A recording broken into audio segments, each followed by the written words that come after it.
Hello, Candy, can you hear me? I can.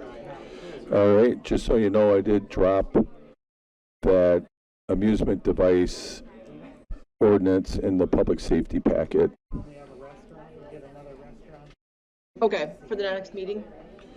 I figured I'd do that in case either one of us forgot, and I don't know if Alex had it. Nope, I had to look at it. It came in late this afternoon, so I wanted to review it quick. But thank you.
You guys ready? Yep, go for it. Good evening. It's Tuesday, September 9th of 2025. This is the Stoughton City Council meeting, and we'll begin with the roll call. Clerk Kristen. Okay, Caravello. Here. Wozniak Scanlon. Here. Lucky. Here. Hirsch. Here. Jensen. Here. Tillison. Here. Reeves. Here. Butler. Here. Schumacher. Here. Vanneau. Here. Abel. Here. And Nino. Here. Okay, we have 12 alders present. Thank you. We are certified with compliance with open meeting laws, and we do have at least 2 people signed up to speak. And the first one would be Dave. If you want to speak, you can. It's up to you. And then you just push the button and the red light will come on, and then you can speak for up to 3 minutes. So you know what item I'm here for? Yes. And you told me that it was tabled? Yes. So you're not going to speak about it tonight? So Right. then I'll speak about it at another time. Okay, it'll be October 14th. Excellent. Thank you very much Yep, for thanks that. for coming Thank you. out. Yep. All right, anybody else in the room wish to speak? Otherwise, Chris Krenz has signed up to speak. Did you want to speak, Chris? No, I'm just available for questions when it comes up to my agenda items.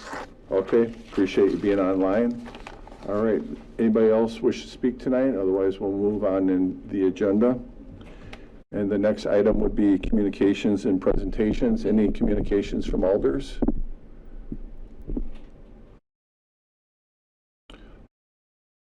Hearing none, I have one. I want to let you all know that I was informed today by Assistant Utilities Director Hoops that the solar panels at Greenspire were commissioned and they're online and working, which is pretty exciting. That's a big project. $5.8 million worth of work done out there on sustainability, so we're really pleased about that. So figured you guys would want to know. Otherwise, I'll turn it over to our prestigious City Council President.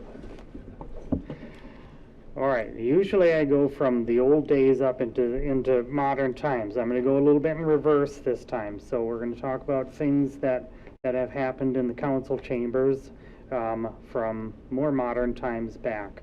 In 1982, there was a petition against widening Page Street. I'm not sure if it was North End or South End, but I'm assuming it, well, I don't know.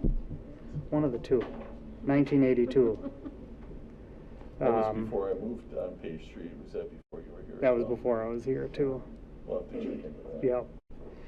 In 1977, the city purchased 2 trucks from Dvorak Chevrolet for $4,000 each. So, contrast. And also in contrast, in 1976, he purchased a digger truck, as we've been talking about. That was $35,000 in 1976, but still probably in the 100,000-ish equivalent, I'm sure, of those dollars. In 1971, there was an ordinance set up to prohibit snowmobiles from operating in the city parks, on playgrounds, or on private property within the city. Yeah, Are they going down the slide or? that must be it. That's gonna be my guess. Or up, I mean, it could be a jump, so. In 1968, and this is the earliest I could find a reference to this, Viking Cable was authorized to franchise cable TV in the city, 1968. So we didn't get that franchised in Green Bay until like 1980, so. And did you know that Stoughton Utilities had rights to cable? They had purchased the rights, I think it was like for $500, but I don't think we ever did anything with it.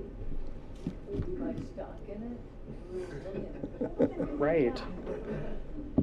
You missed out on the opportunities for podcasts. I mean, you could have had the rights on all that. Yeah, Greg? Little personal history on that? Absolutely. That was Bob Burl who did that, right? My brother strung all of those wires Oh, for him. wow. Nice. In 1967, West Park was renamed to Veterans Memorial Park. And then in 1957, the council voted for the cab fare to be set at 45 cents. And also approved a plan to develop Mant Park as an industrial park. That's it.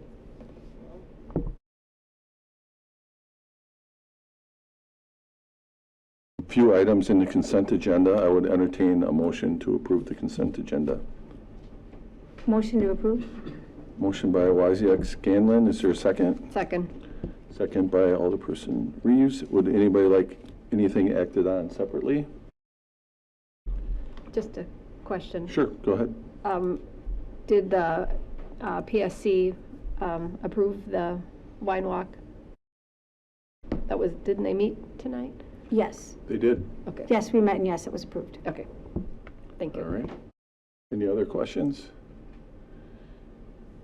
Hearing none, all in favor say aye. Aye. And any opposed? That motion carries. Next item is an ordinance for the second reading, and this one came from the Plan Commission, Alderperson Caravello. And this one is ordinance 28 of 2025, an ordinance amending section 66-108, land suitability. And I so move. Is there a second? Second. Second by Alderperson Nino. Alderperson Caravello. I don't know if you want me to speak to this, since this was really originated with you guys? I think Or Chris? our esteemed planning director. Thanks, guys. So this started in the Sustainability Committee and then went on to the Planning Committee. This is the second reading. The first one was the August 26th meeting. And essentially, it's looking at designing around environmental sensitive areas so we can get the best product for the landowner, the developer, and the city. So. All right, are there any questions? I had one, and forgive me if it's ignorant, but that would be in keeping with me. It references that no land shall be subdivided for residential use, which is unsuitable for such use by Plan Commission. Do we do or have to do anything if it's non-residential use? Hey, Rick. We could have it be for any land division, not just residential. I mean, because you could theoretically do a subdivision that is like a business industrial park. So that could be expanded to cover more than just residential subdivisions. there's typically with like commercial industrial uses, there's a site plan for each lot. With the single family residential homes, those I believe are exempted from the site plan requirements. So for each site plan that we get for any other type of use, there will be sort of that individual analysis on the environmental factors that might be affecting that individual site. Thank you. Any further questions? Hearing none, all in favor of the motion, say aye. Aye. And any opposed? Motion carries. Next one also is a second reading from the Planning Commission. And this one is ordinance 29 of 2025, approving a general development plan for the area known as Skolendal in the Skolin Development at 1214 East Main Street, Stoughton, Wisconsin, parcel number 0511-043-55163, and I so move. Is there a second? Second. Second by Alderperson Jensen. Alderperson Caravello. And this is so that Skolin can proceed with the development of the area that is currently occupied by, I guess, the former Badger Car Wash. Is that what it was called? Yes. There at the corner of East Main or 51 and Amundsen Parkway. And I think this is a great use of that space. All right, and Chris Krenz from Skolin is available virtually if you have any questions for him or anybody else. Are there any questions?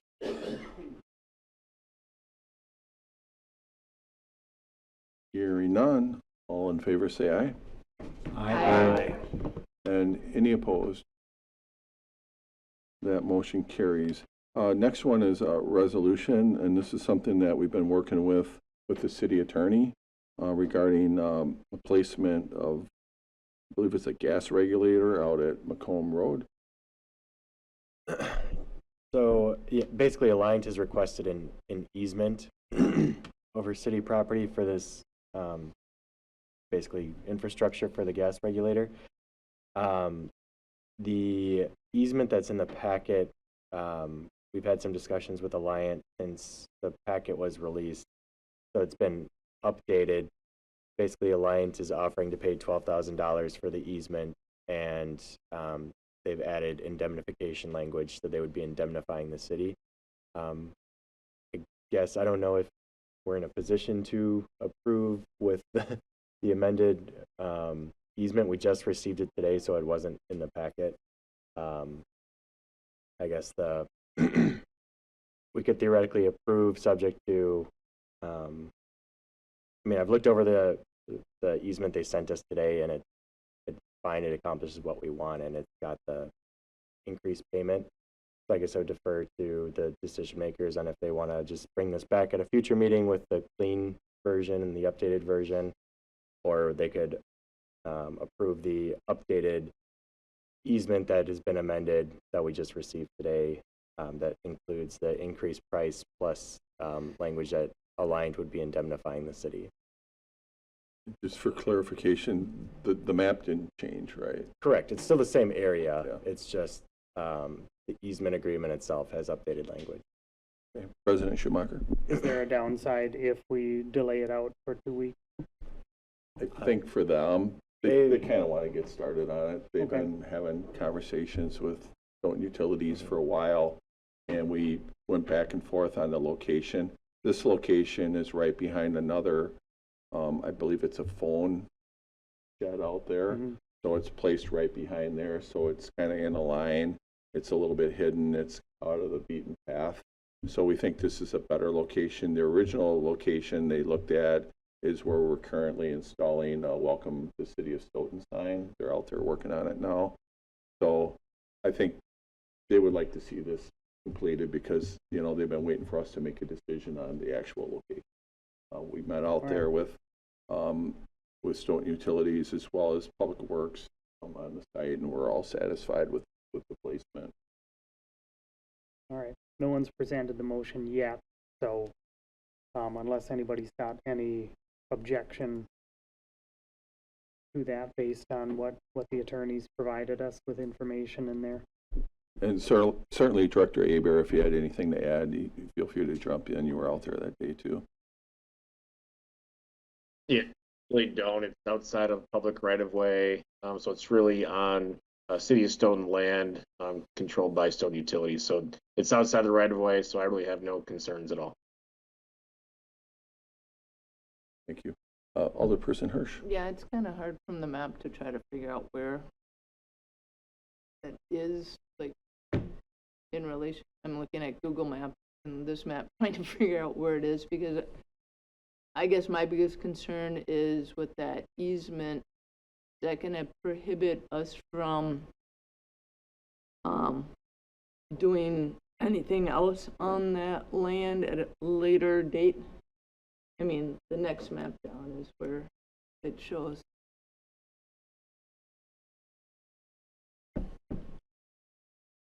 This one here. Yeah, with that easement, I mean, the station probably is okay, but in that easement part, what would be allowed and...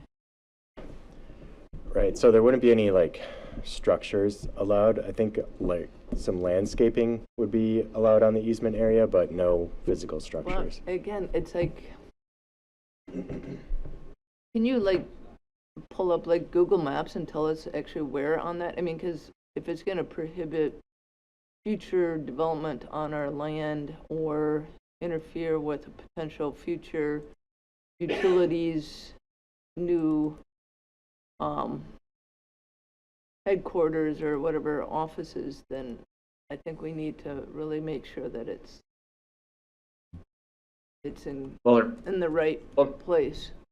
While they're pulling that up, I'll just add that it's outside of the future alignment for the fourth leg of the roundabout on 138. Once that's pulled up, you'll see what I'm talking about. But it's outside of that, and then it's to the east of where any future roadway would go. Obviously, Stoughton Utilities is still going through the process of considering that land for development, or whether it's developed into something else. But it's to the east of any roadway that would be that fourth leg.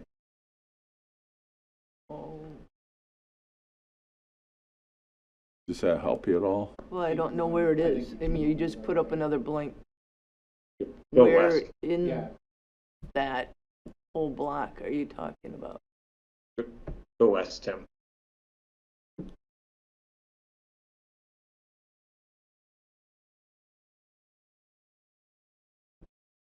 Yep, right there. So it's basically in the middle of our parcel. Do you have a different aerial map? I can find one, and Well, it's can't just you gonna just take me a pull second. up the aerial part Go- right there in the go left-hand to the- corner? Yeah, bottom left. Yeah. Right, Bottom right, left. you're right. Click on that. All right. Yeah, see where it says See the- 3175? Yeah, go ahead, Tim. Yeah, so you see the shed here, that's the phone shed I was talking about. So it would be right behind it. Okay, and then the easement part of it, that's that long line goes from where to where? It's on the west-hand side of that shed. On there. And so it's just that little area. Okay. Yeah. Yep, and then they would put a fence around it, a little fence Okay. around it. I mean, so. that's where I was trying to read that other map because it's Sure. not in any context. I just want to make sure that we're not strapping ourselves for any future use of that area. Yeah, I think that's a good point, and the future use would be, to the west, basically. Right. Yep. Okay, Thank you. sure. Any other questions? All right, so I would entertain a motion on this one then. And then in the motion, we want to change the price from 5,000 to 12,000. Anything else? Yeah, they agreed to 12,000. Oh, I'm sorry. Yeah, they agreed to 12,000. I would make a motion to approve the agreement with the new language that we received today in the $12,000 price. Okay, is there a second? Second. Okay, so it was a motion by Butler, a second by Reeves. Any other questions or comments? Hearing none, all in favor say aye. Aye. And any opposed? That motion carries. Okay, so the next two ordinances are both, we're on for first readings. I'll let the city attorney speak to it. So these ordinances, the notice for them was not published in the newspaper. So basically, we won't be able to do the first reading tonight. I guess if the council wanted to, we could do an initial sort of overview of them, but the official first reading wouldn't happen until October 14th. So at that point, that's when the first reading would be, and then October 28th would be the second reading where we would consider the actual ordinances. So if the council would like to, we could at least do an overview, I guess, of what these two ordinances are. Alderperson Hirsch? Well, we do have two really nice presentations in there. It would be kind of nice to set the stage, seeing how it's like the first time I got to really look at this, and it'd be nice to understand it a little bit more, and then we can review it again in October, but that's just my opinion. Anybody else have any thoughts or? I would agree with that. I'd like Okay. to hear some preliminary. All right. We can do that. So, Chris, you want to walk us through this? Yeah, sure. So the first one is make sure I have the right one up here. The Central Business District, which is right here. All right. Okay. All right. So I'm kind of having some hiccups with my computer right now, but I can explain what triggered the Central Business District. So essentially what happened is when we were having the multifamily residential that were all coming through as planned development, and we really needed to get away from that and set. When we did that, it essentially took a lot of the other districts, including one of them was the worst, was the Central Business District, and threw it out of compliance. And during that process, it was said that was going to be something that we looked at and rewrote. And then I can go through it here fairly fast. But that's why Central Business was the one that we looked at for the rewrite on the zoning code. And if you look at a lot of the zoning code on it, it's actually addressing the multifamily residential and multifamily meaning more than one unit in a building for residential purposes, okay? So a lot of the language is geared directly towards that, and then it was also cleaning up some of the language that was already existing there. If you actually get into our current ordinance, a lot of the times you'll get in and it'll be like reference to here, and then you'll go to that section and it'll reference back, so you're not getting a clear definition of what needs to be in the ordinance. So this was essentially what triggered the Central Business District as one of the first, aside from the multifamily residential, to get looked at in the overall ordinance. So Central Business District is essentially the downtown area.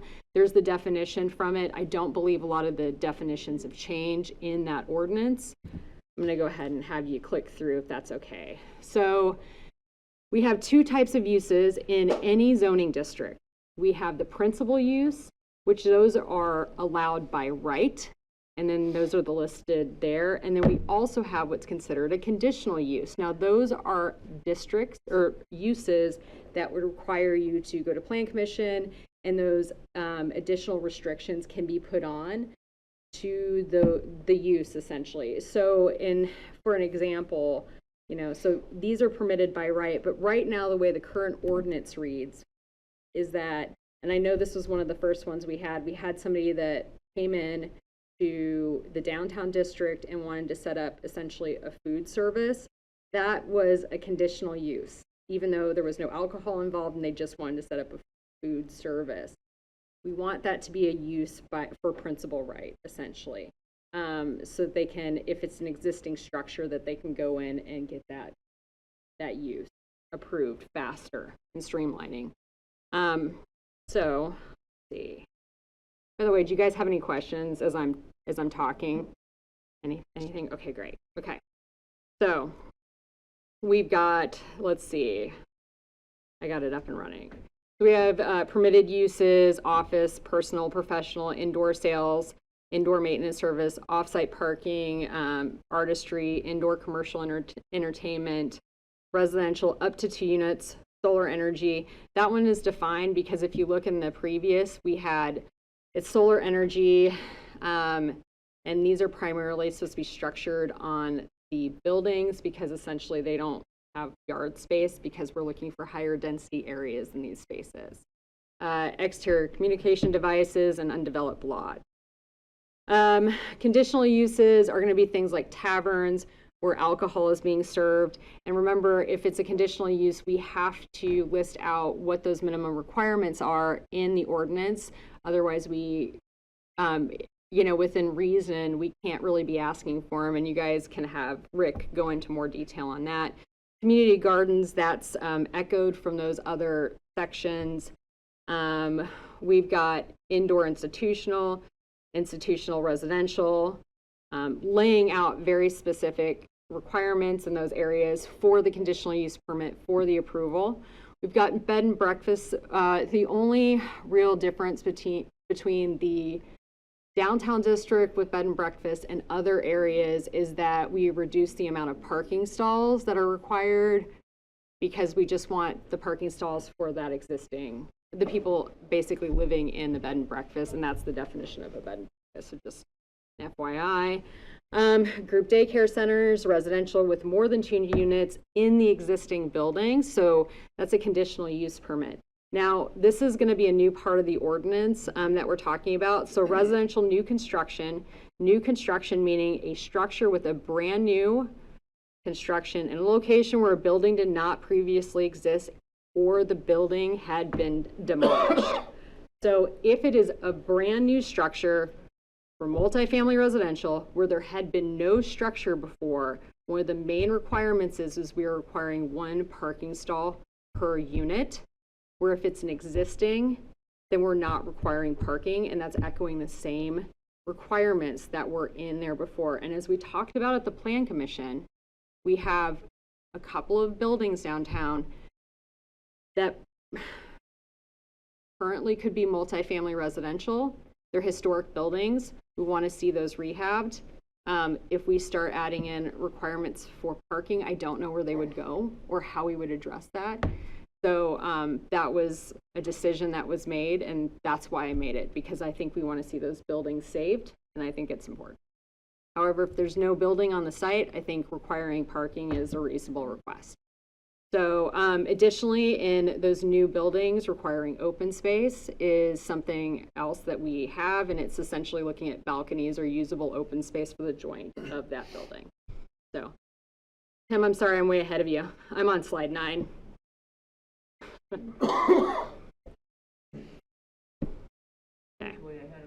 Oh yeah, you are. You're way ahead of me. Sorry. On-site recreational in conjunction with the principal structure, and then light industrial is a conditional use in those districts. Okay. Permitted accessory uses, garage. This is normal boilerplate. That's actually from the existing ordinance. Again, why we were addressing this had to do with the multifamily, the fact that there were spots in the ordinance that were not in compliance. This is what brought this coming into the forefront. Okay.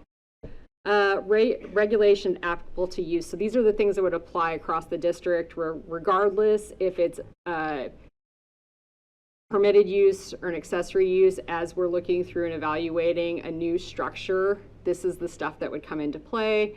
Those minimum dwelling unit requirements, the first floor having the first 24 feet being a commercial use. This is all existing in the current zoning code. Minimum regulation for the district, maximum number of floors, all of this is the same. The only change that I really made on this is, and it's a little asterisk next to it. So essentially we have 0 lot lines next to it, right? Which is great. That's what you want in a downtown district. With that said, if there is an existing building adjacent that has a means of egress, it's a 0, we need to make sure that egress is not covered because it is a fire code issue, and that language was put in here for that purpose. So, required buffer yard in the district, paving areas. Again, all of this is from either it's from the original current zoning code or it's been clarified, right? So, minimum requirements for the district. So here we're getting into some of those facade requirements, and this will be on like new stuff or renovated when it's renovated. A lot of this was actually pulled from the design guidelines for the downtown district, bringing it into the ordinance, and I think making it probably in some ways easier to find and read. Okay. So you can see open space requirements, building material, and I believe it's like-minded to the buildings. Again, this is parts of this are a historic district, which I believe I did put in here, and I can circle back to that. So, screening on rooftops, lot coverage. I mean, most of these lots are 100% covered. I mean, that's just what it is. So. All right, so I do have any questions, but there are more slides to this, so I'm just gonna go through this really quickly because you guys have actually already seen these slides. So additional information on the COA with the downtown area, and these are again in existence. So when you're understanding the COA area, it's this next slide, it's the area that's in red. And so there's additional requirements for COA for a historic district, which you guys are aware of. Yeah, you might just want to explain what COA is. I can't even remember. Certificate of Appropriateness. Thank you. And Yeah, it's and that's from Landmarks. Yep, it's with Landmarks. Certificate of Appropriateness. Yep. And it's a Landmarks requirement that if certain things are being done to the building, they have to have this additional approval process through the Landmarks. Okay? So that is essentially the historic district. They're laid out, and I know you guys know, prior to me being here, there's a whole thing with the downtown district, certain things, it did get overturned. I know you guys are all aware, but this is just kind of explaining the downtown district boundaries and what counts towards it and what doesn't. So the historic downtown district was established, like essentially it was adopted per ordinance 0-13-2023. And then certain areas inside, even if it's zoned, so it could be all zoned the central business, some of them requirement and some of them don't, depending on where they lie. So the next one I think is a good example. Sorry, Tim. It's 21. Slide 21 for me. Okay. So essentially we have that area in red is the historic downtown district that would require a COA. If it is in blue, it means it's a designated landmark and it requires a COA. But what's interesting is when they wrote the boundary for this, and I checked this, so like if you look, some of the boundaries don't follow property lines. So if it's behind the building outside of that property line, with the way that the ordinance reads, it doesn't require a COA. So just more of an FYI, because it has come up and I just want to address that. So with that, that is essentially why we're looking at the central business district, what the catalyst was for, and why we're bringing it at this time. So, well, in October, at this time in October. This was at, I think, a minimum of 2 plan commission meetings. What triggered this was when we started looking at the arts district, which was presented in May, which we'll be talking about next. One of the Landmarks people, which of course parking is always a topic, they were like, wait a minute, we already need to do the central business district, and it's not fair that we have these requirements in the arts district, but we don't have these same requirements in the central business. And so that's why essentially these are coming at the same time. So, okay? All right, any questions on any of this? I guess just. I have a question. This would be reserved for the city council, but you can save it for the October meeting. So I guess just to comment on non-conforming uses. So since we're making significant changes, I guess, to the central business district, any existing use that is currently existing in the area defined by where this would be it's still allowed to continue that use. It's just considered a legal non-conforming use at that point.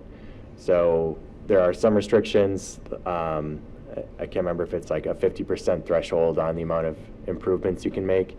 I can speak on that if Sure, you, go ahead. do you guys want me to? Okay, so I actually put together a memo because it actually came up last night. Somebody was asking me about non-conforming use last night prior to the meeting at the Plan Commission meeting. So I just wrote something It was up. me. It was Tim. I'm going to throw him under the bus, right? So in 2011, I think it was like Act 70 was enacted at the state level for nonconforming. And one of the things that went away, so it's very complex, but it's also not. So essentially what happens is there are 3 things that fall under nonconforming, okay? There is a nonconforming structure, meaning it's like built over the setback line, but at the time that it was built, it met the minimum requirements. So it's just a non-conforming, right? It's there, it's non-conforming, it's built over the setback line, stuff was enacted. There's a non-conforming use, which means, like, I always think of like the donut shop that's in a residential neighborhood, like that grew around the donut shop, and it's zoned residential, but there's a donut shop that's commercial in the middle of it. And then the other one is the non-conforming lot, which we actually probably have a lot of non-conforming lots, especially in and around the downtown area, which means when they were platted, they met that minimum requirement for the lot sizes, but as ordinances change and evolve, they no longer do. So the 50% rule is very complex, but it's very interesting. And where the 50% rule comes into play is more applied to floodplain regulations. So, and I know unfortunately a little bit too much about this because this was part of what I did at Rock County. So if you have a building that is built in the floodplain and the building itself is, like, let's say assessed at $50,000, and it doesn't matter if it's the use structure, it's a non-conforming building built in a area that maybe shouldn't have a building because it continually floods, it's in the floodplain. The building, I'm just gonna make up numbers because the math is easy. Let's say the building is assessed, the building, not the property, is assessed at like $50,000. The total lifespan of that building, you can only make $25,000 worth of improvements, and that's not maintenance, that's improvements, okay? So that's where I get a little, I don't want to say squirrely, because like people go, but I can't improve my property. That's not really how it applies, right? And one of the things that went away, and I think the 2011 Act was, I do believe that people were trying to remove non-conforming uses, and I believe that got overturned at the state level during that 2011. And I looked through our ordinance, and we really don't have anything prohibiting that in that capacity. Now, if you are in a floodplain, that's very different, okay? Like, does that make sense? I see a lot of confused faces. So what I did is I did put together a letter. I was like, this is a learning opportunity. I'll be sending that out just for informational. If you guys have questions, please reach out. I'll have no problem explaining it. But quite frankly, there's probably definitely a ton of non-conforming lots in the city. Non-conforming structures, absolutely, especially in the older areas of town. Non-conforming uses, I'm sure there's a couple. I don't know. The only time those non-conforming uses will go away is if it is not being, like if you have that donut shop and it sits idle for 12 consecutive months. Doesn't matter if you sell it, that donut shop can go be sold. As long as it stays a donut shop, it's fine. It's when that donut shop sits idle for over 12 months. So I will send out that memo. If you have questions, please reach out and I can try to explain it better. All right. Any questions at this point? All right, you want to go on to the next one? Sure. All right. This one is, let's see, was there there we go.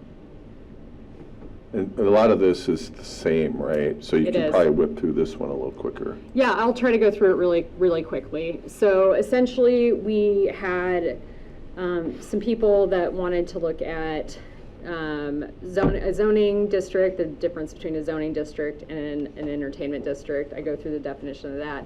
Essentially what will happen is we're establishing a zoning district. If anyone wants to rezone their property to this district, this will help streamline that process.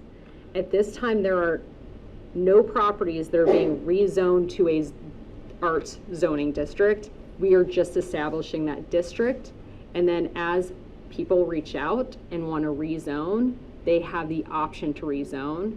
A lot of this information is going to be mimicking the same stuff that we see in that central business district.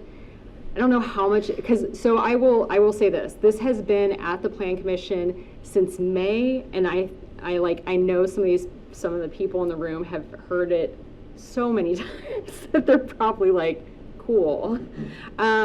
Essentially, it's looking at like live workspaces, for lack of a better way of saying it, different things that you would find in a zoning art district, and really what we're trying to do is streamline the process.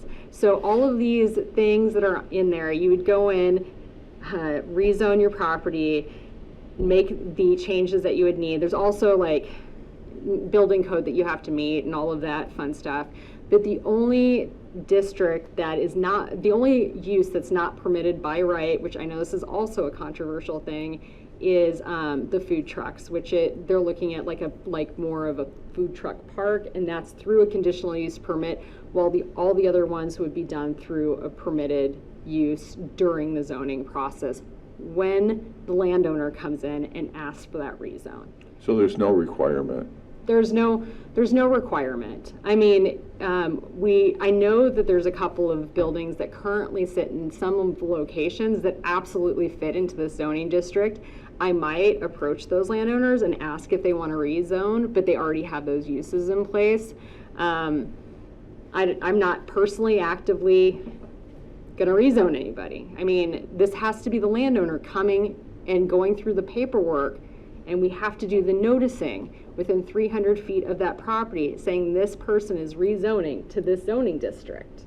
So no one at this point in time, there are no maps attached because no one's being rezoned. This is a brand new zoning district. This is focusing in and around the downtown area, but really what it's meant to do is streamline those processes for people that want to do this use. So I'm not going to go into too much more detail because a lot of the same stuff is in the central business district, but it's more of a streamline for people that want to utilize this district.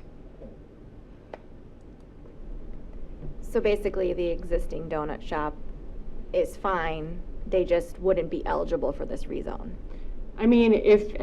Donut shop. Yeah, right. So I guess in theory, if the donut shop wanted, because I think pastries and like whatnot are actually a permitted use in this art district, they could in theory rezone, right? A but non-permitted use, let's yeah. say. Yeah, I mean... I don't have the metaphor. Right, totally. So, no, I mean, this is... all you have, no, I don't know how to say that because I'm not actively rezoning properties. If property owners are coming to me asking for the rezone, what'll happen is the adjacent landowners might get a letter saying this guy is rezoning. That's it. That's it. So, yeah. Any Yes, other ma'am. questions? Alderperson Reese. On page, I think it's on page 2, the map, there's a lot of different colors. If someone were looking at that, is there a key with what those colors depict? Give me 1 second.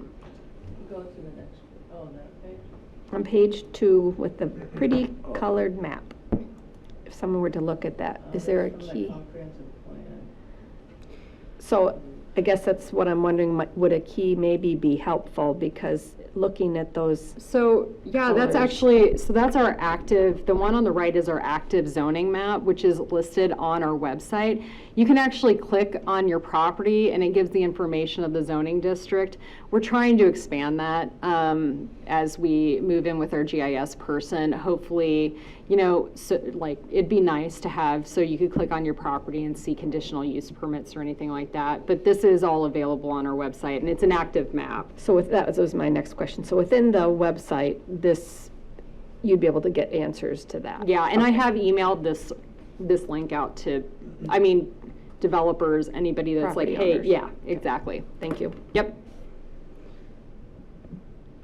All right, anything else you want to cover on this one, or?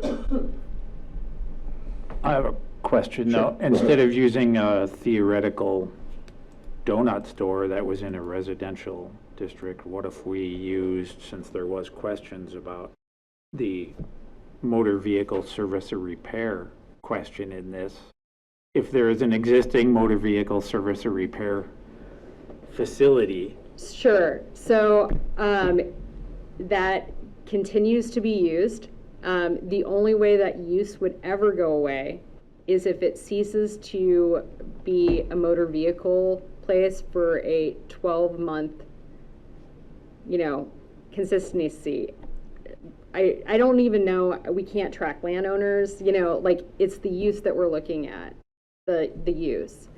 That particular, I'm sure the gentleman's probably here, can speak more to it. I tried to look up information on it. I could see that there was a conditional use approved. The oldest one was like 2021 or something along the lines of that, but I'm sure that use has been there much, much longer. So in some ways, what approvals were done was, I would consider that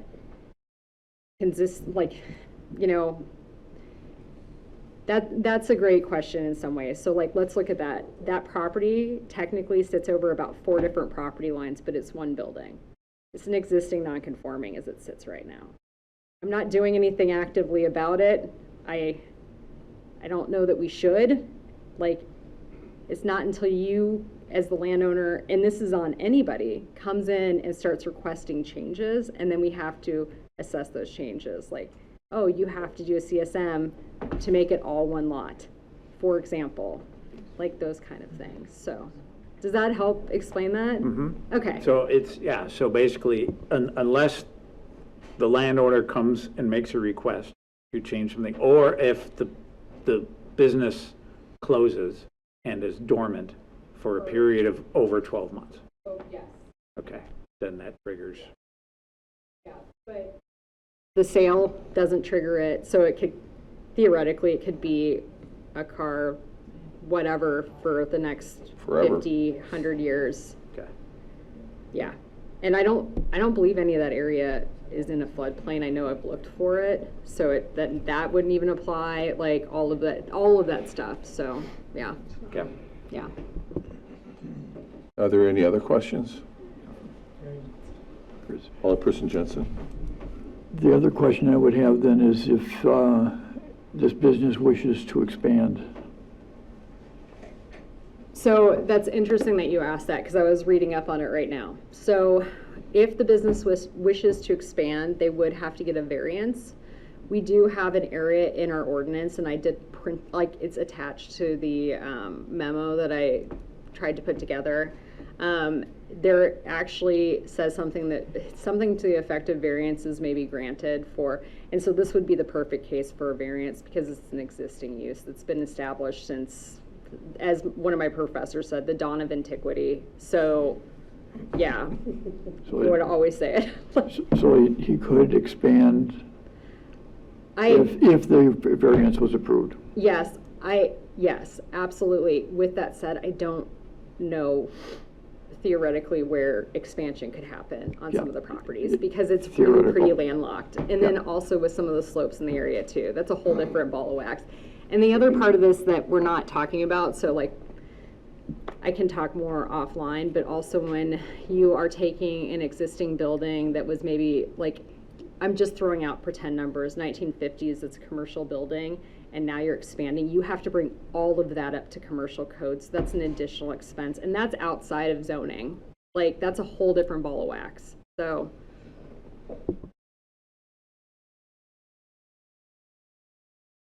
Any other questions? Okay. Oh, Alderperson Hirsch.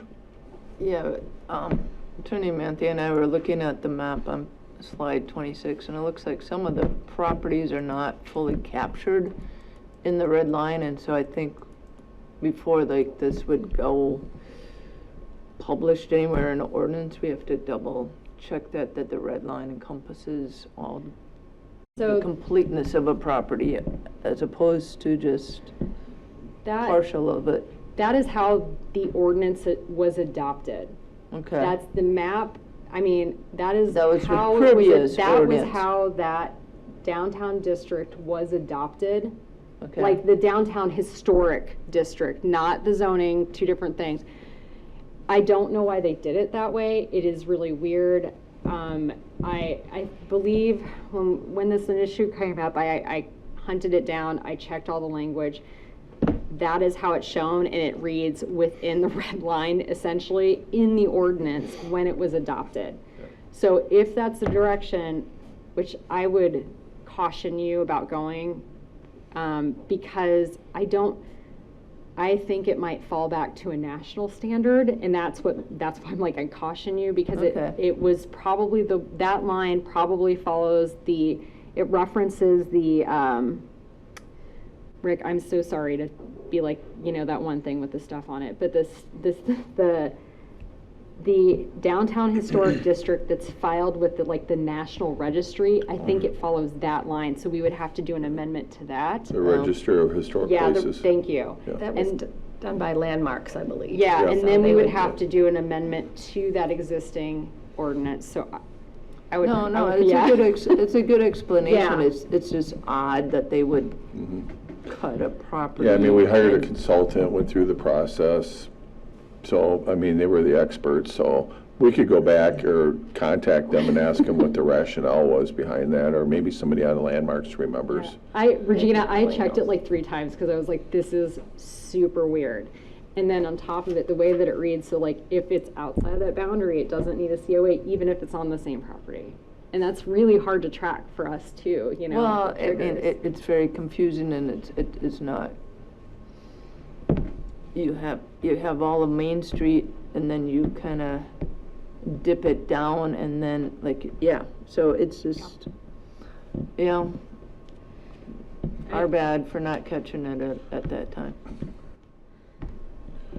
All right, any other questions? So I think to summarize it, these will both be back here on October 14th. There'll be an opportunity for a public comment as part of a public hearing.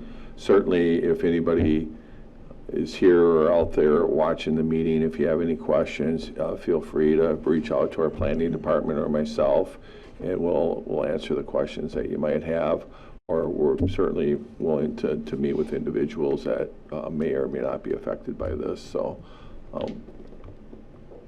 otherwise, we'll be back in October with this one. We'll move on to the next agenda item, which number 11.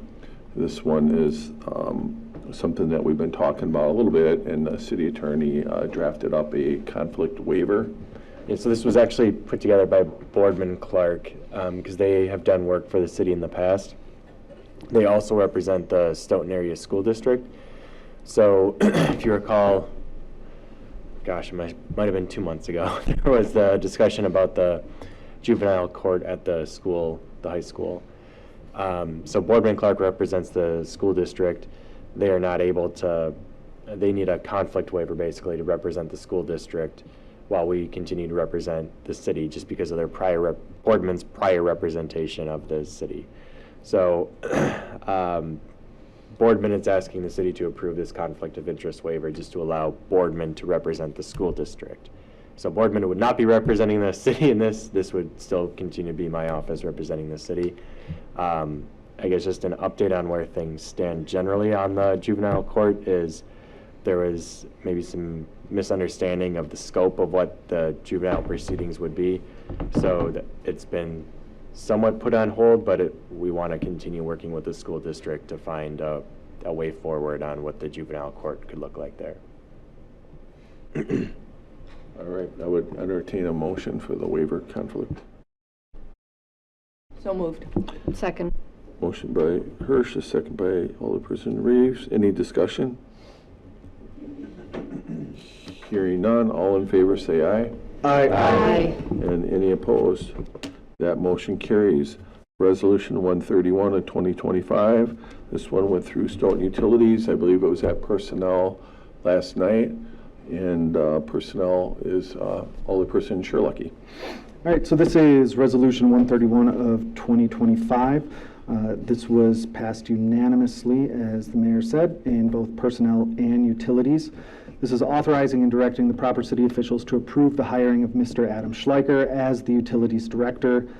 To avoid delaying the start date, we're requesting this get approved to proceed with the hiring contingent upon the successful completion of his physical, drug screening, and background check before his start date. And I so move. Is there a second? Second. Second by Alderperson Hirsch, and then Director Gillingham can give us an update. Absolutely. So since the resolution was written, we have gone through and been able to check all the boxes in regards to all of the conditions. So we are completely cleared at this point. That includes the background, the physical, and the drug screen. And I want to give a special thank you to Chief in the back. I think he left. Just snuck Chief out.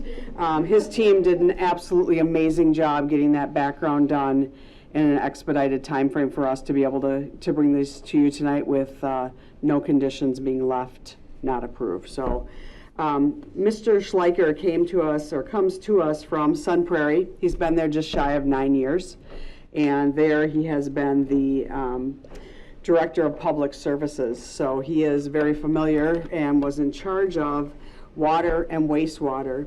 So opposite of our prior director, who had the experience in the electric area without the extensive background in water and wastewater, so we flip-flopped. And Mr. Schleicher will be focusing more on the electric to become familiar with that. Just to give you a little bit of background in regards to the hiring process that we went through, we had 3 panels that initially met with 3 candidates. Our 4th candidate backed out. They had taken a position somewhere else in the meantime. We had 3 panels. One focused on the financial aspect, vetting out what the understanding was. Were they at the level that we would expect for a director? And then another panel, which was focusing on management style, management skill. As you know, one of the things that we focus on from the human resources side, it's very important that we have somebody with the right personality and management ability that would integrate well with our existing staff. And then the 3rd panel was water, wastewater, and electric. And we had individuals on there as subject matter experts that focused on each of those areas as their expertise fell in that area. And then we also had a writing exercise with a situation that was given to them. We acted as if a constituent had a complaint. We had them respond to that, so we were not just looking at the response to each of the different areas of concern there, but also looking at the writing expertise that this individual would have that we would expect at the director's level to be very high. Then we had a second interview where Mr. Schleicher came back in. He did a presentation for a smaller panel. Several of those members had been on in the 3 panels initially set. And then we also had more questions where we honed in on some specific things that came through the 3 panels. After that, we discussed what our thoughts were at that point and came up with a recommendation that we took to both personnel and utilities to make the recommendation for hire of Mr. Schleicher. I don't know if everybody took the opportunity to look at the resume, but he does come to us with a Bachelor of Science degree in Civil and Environmental Engineering. Also has a Master's in Public Administration and Local Government. He does have his PE, which is that professional engineering, which we have leaned heavily on that. The Master Plumber and Commercial Building Inspector. And then Envision Sustainability Professional with the Institute for Sustainable Infrastructure. So we're very excited about some of the skill set that he brings to us. He's also worked for the DOT as a utility engineer and has had also familiarity through ATC, so he does have some line experience electrical. And then some consulting as well with consulting firms. So we're very excited about his skill set and what he brings, as well as what we're hoping will be a nice integration into our existing staff at utilities as well as with the rest of the city. So we're making that recommendation that you approve him for hire. And I'm pleased that Adam is here tonight as well. So thank you for being here. Do you have anything you want to say? Well, he hasn't been approved yet. Okay. All right. You're jumping ahead of me, Mayor. Oh, it's all right. That's what I do. Yep, we want to wait to introduce till he's approved. Are there any questions or comments from alders? And thank everyone that participated on the interview team. I know we couldn't get everybody rounded up, but I think we had good teams, and you know, it's really important. People gave up days off to do that, so I appreciate that. Otherwise, we'll vote on the motion. All in favor, say aye. Aye. And any opposed? None opposed. Adam, do you want to come up? Sure. Yeah.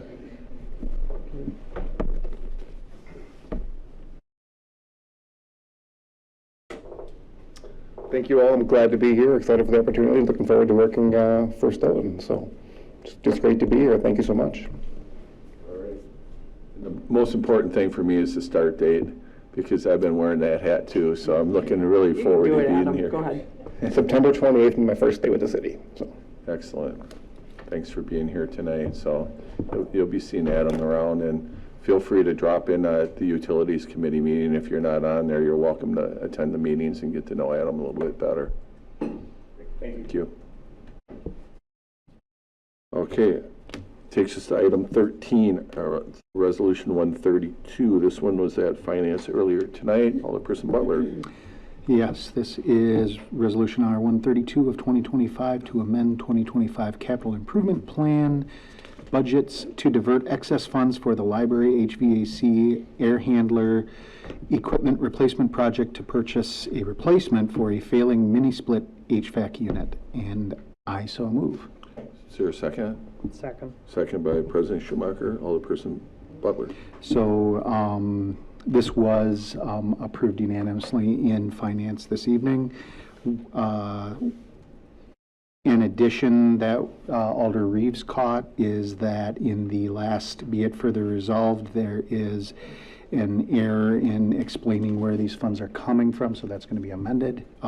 It says that the expenses of the Stoughton Housing Authority, but actually it's the library HVAC replacement, and it is $8,000 excess funds going from that to the Opera House HVAC unit, and I would defer to either Director Trebekowski or Director Hebert to talk about the details. Director Hebert, go ahead. Yeah, sure. I can just talk a little bit about this unit. So it's a mini split unit that is used to cool the IT closet that just happens to be at the Opera House. This closet houses critical IT equipment for the city network. So it is starting to fail. Some of the parts are becoming corroded. And we're at risk of, if we lose that, we could lose critical equipment in that closet. So it's relatively straightforward. We'd like to get this replaced as quickly as possible using excess funds from the HVAC project at the library. So again, it's pretty straightforward, and I'll be willing to take any questions if you may have them. Are there any questions from Director Hebert? All right. Go ahead. The account numbers that are listed in the resolution are correct as they are. I'll defer to Lisa on that.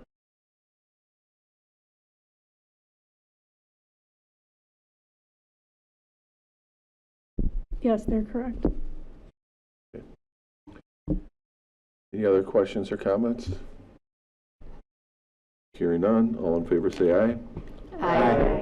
And any opposed? That motion carries. All right, the next few items, I think we're going to have the city attorney introduce them. There are some resolutions. Sure. So this first resolution is for a stormwater and recreational trail easement. So this relates to the Authentics development, which the council approved a conditional use permit for several meetings ago. So essentially, if you recall, what this dealt with is this Authentics need to satisfy its landscaping requirements and have additional green space. So one way to do that was to have them take ownership of a lot, the stormwater lot, but still be responsible for all the maintenance of that regional stormwater lot. So this maintenance agreement would require them, number one, to maintain the stormwater detention basin located on this outlot that will become part of the Continental Authentics lot. So they're responsible for all the maintenance, make sure that the stormwater performs as designed. And if they don't do the maintenance, the city has the right to go on the property and do the maintenance itself and charge the cost of that back to the developer's property. On top of that, they, as part of their design, there's a east-west recreational trail that Stoughton Trailers put in, or is putting in. The developer proposed another trail that sort of loops around the basin, so it's not a wet basin. I think it's a dry detention basin, so it's going to look more like a just overgrown natural area. But the developer wanted to put in a recreational trail around that for its residents, but effectively the public's going to use it regardless if it's there. So they would be building that and then dedicating that trail to the city as a recreational trail as part of the overall trail system there. So this creates the easement for that area as well, which the city would then take responsibility for after they have built the trail, and they've got a 1-year warranty on it as well. So this was part of the requirement on the CUP, is that they had to enter into the stormwater maintenance agreement with the city to cover this.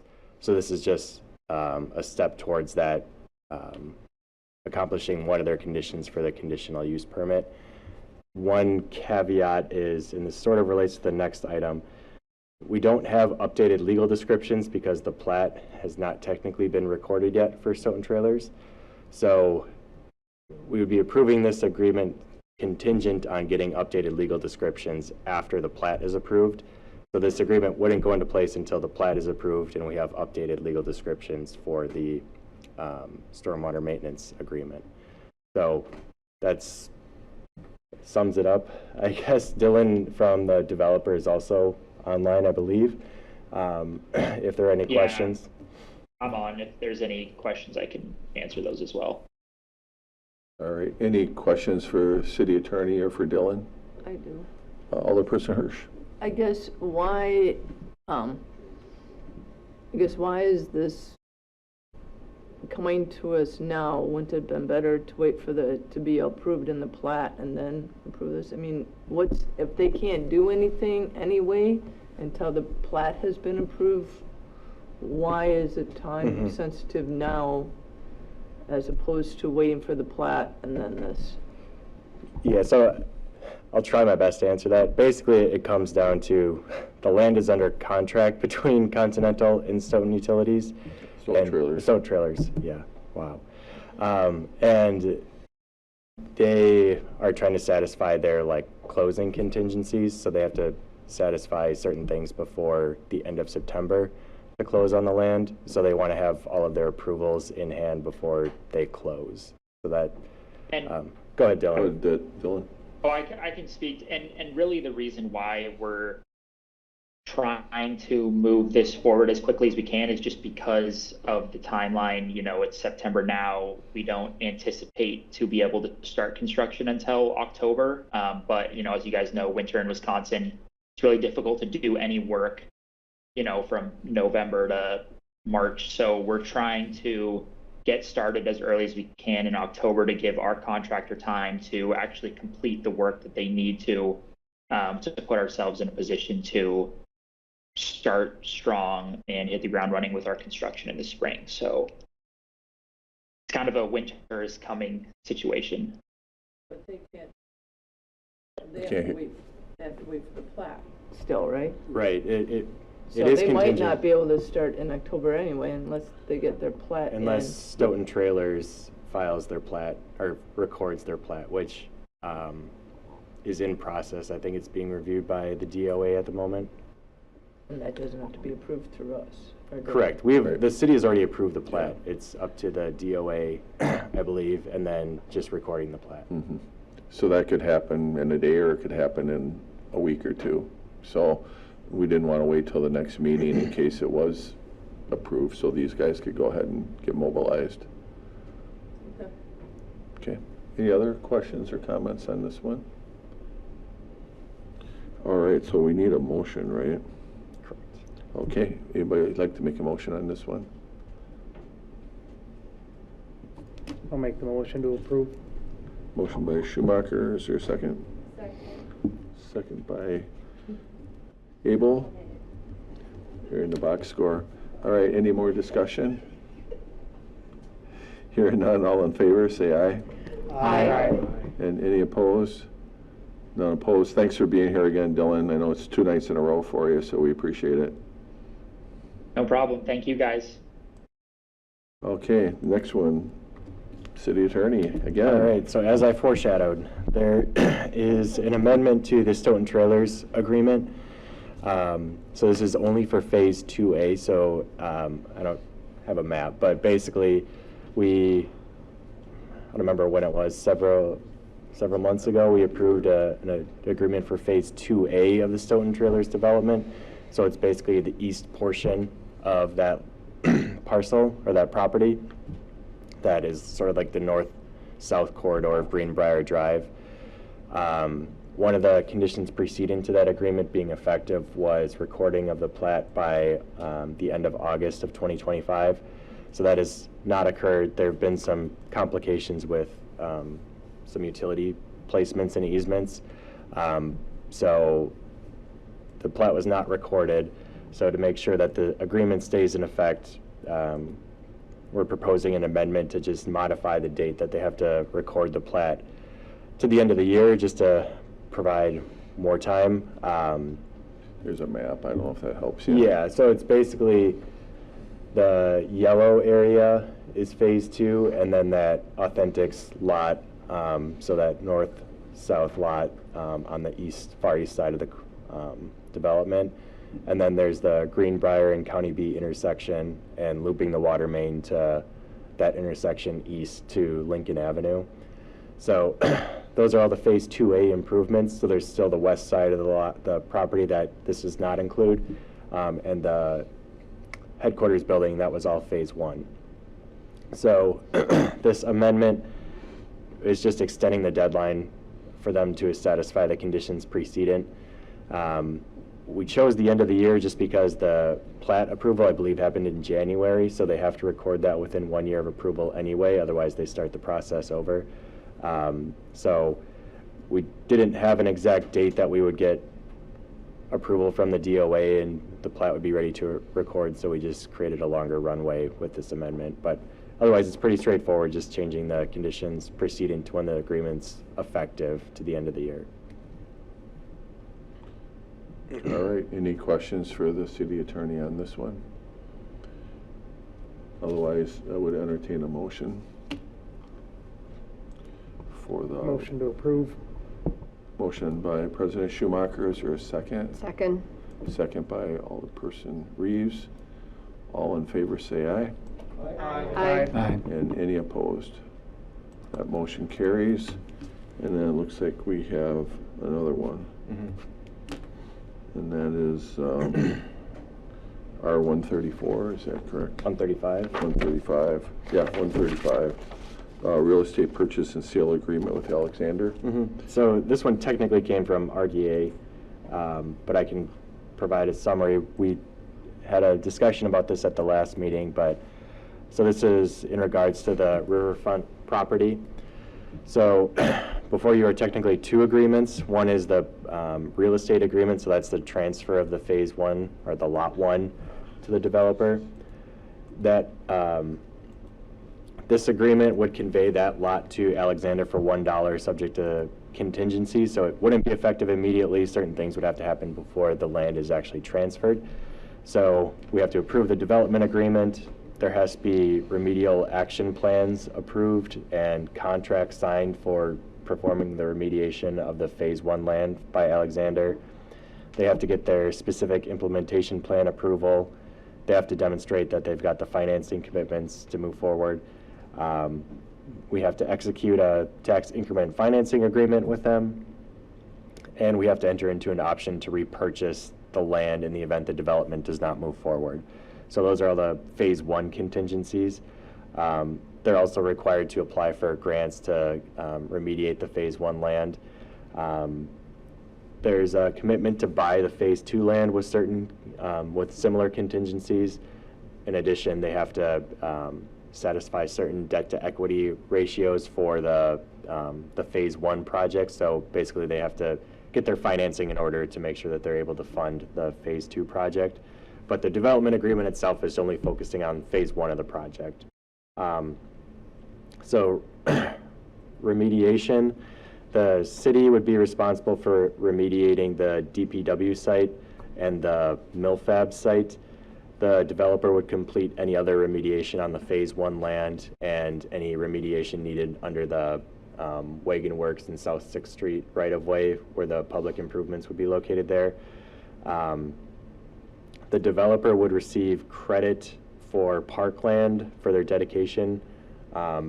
There's going to be some green space along the river that is dedicated. Part of that is for parkland, and some of that is for stormwater management. So they would be getting credit for parkland dedication equal to the area of that future Lot 2, that minus the stormwater areas and that powerhouse area.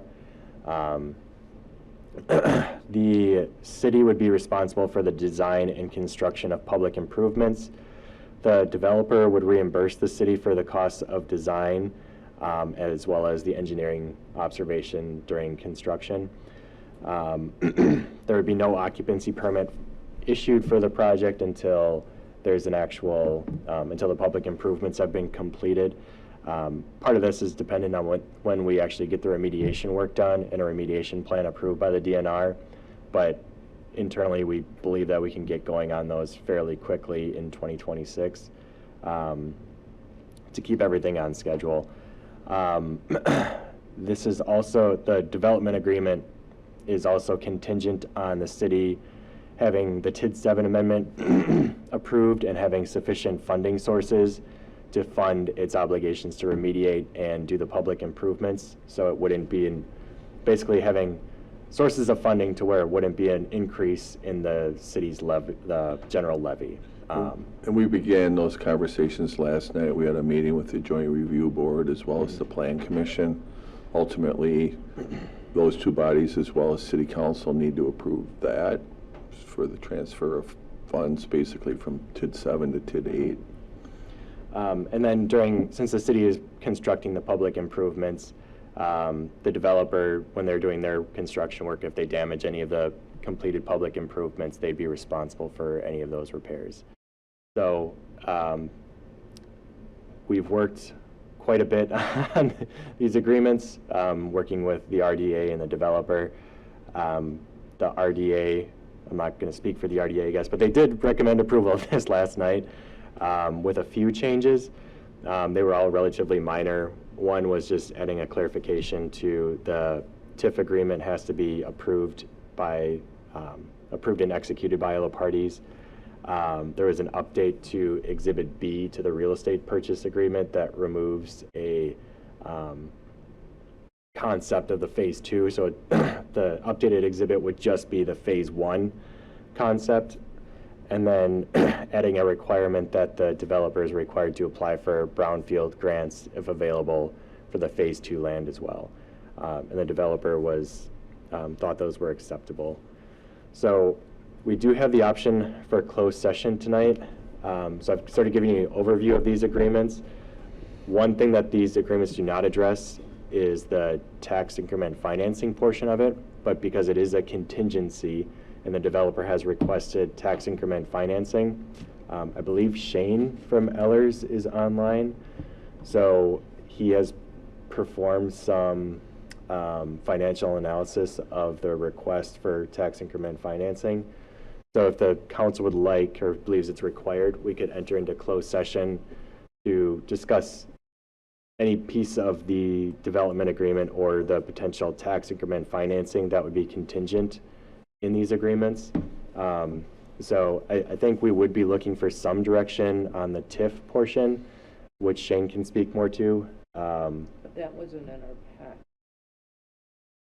Correct. We don't have any like Eller's memos available, but he can sort of provide a general overview. I don't know if you're And the other thing I would just add quick is, at the Plan Commission last night, we approved the specific implementation plan, which is basically the site plan. So that was approved last night as well. So things are, moving forward on all fronts. I guess for clarification, this resolution is separate from the TIF application. They're not really, this is a contingency that they have to be in it, offer, be in negotiations or an agreement, or we have to pass it for them to meet the contingencies, but it's not Correct. really part of the We would not be, the agreement itself would not approve the TIF piece, or like these agreements would not approve the tax increment financing piece, but it is tied to these agreements and the fact that they wouldn't become effective unless we actually have a TIF agreement to negotiate or executed. So part of this is a timing issue in that the developer needs the TIF commitment from the city by the end of this month in order to apply for their tax credits. So I guess the thinking would be is just to provide a general overview of the tax increment financing portion of this and get a comfort level of the city moving forward with this agreement, knowing what the TIF might look like. And I think we talked earlier about running it through the next Finance Committee meeting and getting a recommendation from Finance, because I think that's part of the TIF policy. And then we can bring that recommendation to the next council meeting if it's ready. But we're still looking to. Tonight we would be looking get to approve an action on the resolution that's on the table. So do we vote on the resolution that's on the table right now, or do we go into closed session to talk about TIF? And does that really modify the resolution on the table? That's, I guess, is like the chicken and the egg. We have a resolution on the table. It's in our packet. We have no information that it was going to be discussed about TIF on the agenda. So how does that all play out? I'm just trying to make sure that we hit all the things, and also that, we move things forward that need to be moved forward. So we don't have to discuss the TIF tonight. It's solely up to the council. If we were to discuss TIF in closed session, because it's part of the development agreement as a whole, I would say we don't approve the development agreement until we leave the closed session. Because if the development agreement is approved, that's sort of the council saying we're okay with moving forward with the development agreement without sort of evaluating the TIF. So for closed session purposes, we would have to go into closed session first before we move to approve the resolution, or before we vote on the actual resolution. But if we would like to just push the TIF discussion to the next Finance Committee meeting, we could certainly do that. We can have Ellers prepare a memo sort of outlining the potential need. With that, we would have to have some sort of commitment from the city on the TIF amount coming out of that meeting, or at least a range, because the developer would need that commitment by the end of the month so they can apply for their tax credits. So then we wouldn't vote on the I guess. We would vote on we could still vote on this resolution tonight. That's what I'm trying to figure out. Yes. We don't need to discuss TIF to vote on this, but it's nice to discuss the TIF because we do have others on the online. I'm just trying to make sure that this is separate than the TIF, even though it's part of it, but if we don't pass the TIF, this is kind of null and void. Right, and I think what we would be looking at is just to make sure that there's not a significant gap between what the developer is asking for and what Ellers is saying, to think that we're not going to satisfy this contingency in the development agreement.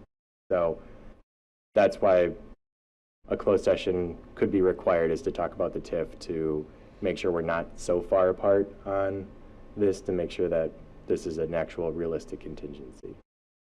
So at this late stage, okay, so we should probably go into closed session, discuss this, and hopefully that.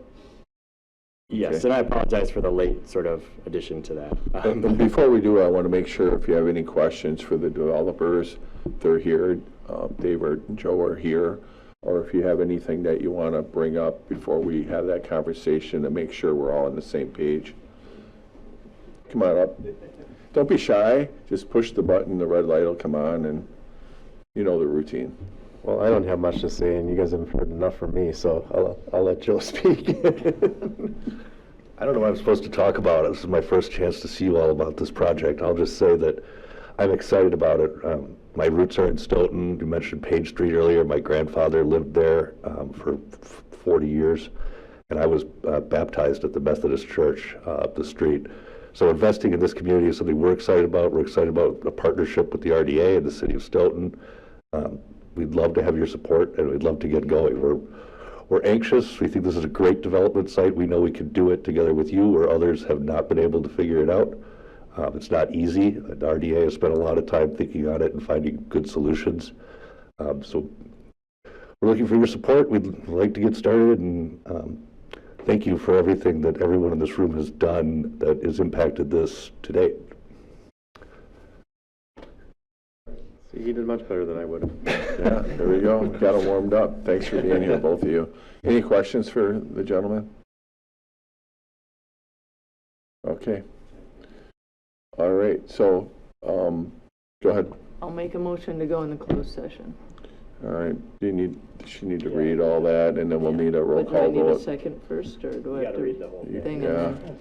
I make a motion to, the council may meet in closed session per state statute 19.85, parent 1, parent E, deliberating or negotiating the purchasing of public properties, the investing of public funds, or conducting other specified public businesses whenever competitive or bargaining reasons require a closed session. The common council may reconvene in open session to discuss any action on the subject matter discussed in closed session. The council may reconvene in open session to take action on matters discussion. It's redundant. Okay, so, and I so move. Is there a second? Second. Second by President Schumacher.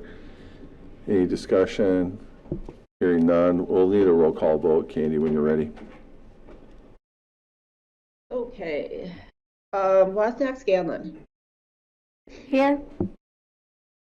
Yeah. Sure lucky. Aye. Hirsch. Yes. Jensen.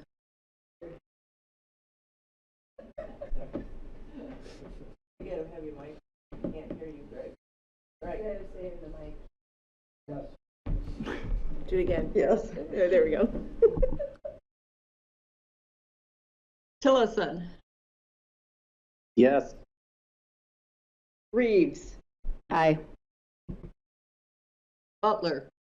Aye. Schumacher. Affirmative. Vanu. Aye. Abel. Yes. Nino. Aye. And Caravello. Aye. All right, we'll just take a Okay, few that's all. minutes. All those in favor. Take a few minutes and go into closed session.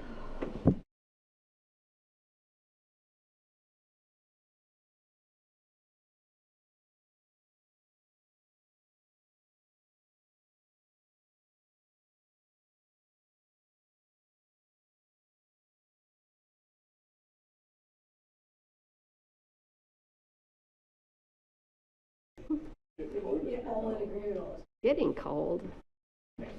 I wanted space. Thanks to my new assigned seat, I'm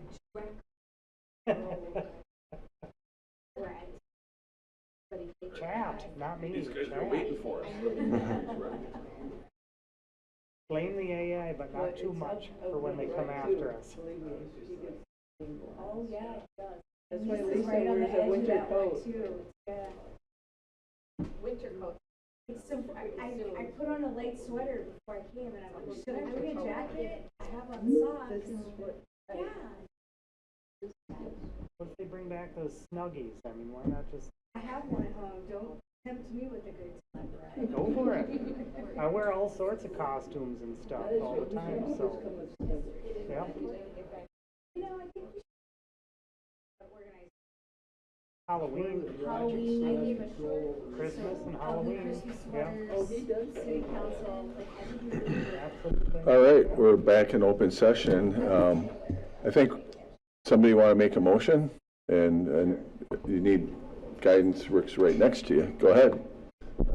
All right, I'll make a motion for R 135, 2025, a resolution by the Common Council of the City of Stoughton approving an agreement to undertake development with the Alexander Company for the Riverfront redevelopment project, and I so move.